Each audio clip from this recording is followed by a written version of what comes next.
We have talked for several hours now about the question of targeted killings of Americans. You've heard it from a number of senators. And I'd like to get your reaction on one point in particular, and that is this question, particularly in the context that you've given, that you've tried to focus in areas where the evidence is substantial, the threat is imminent, where there is a particularly persuasive case that the targeted killing of an American is warranted.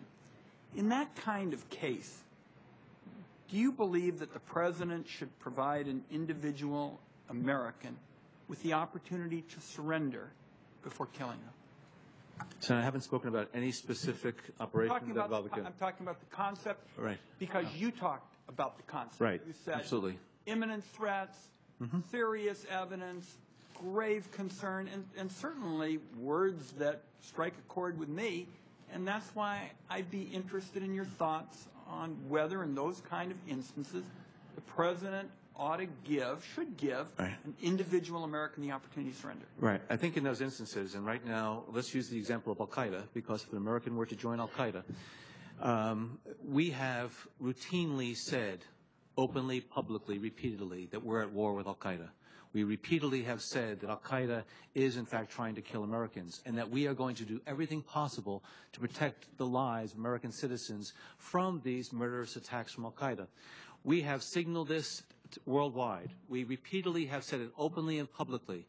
Any American who joins Al-Qaeda will know full well that they have joined an organization that is at war with the United States and that has killed thousands upon thousands of individuals, many, many of them who are Americans.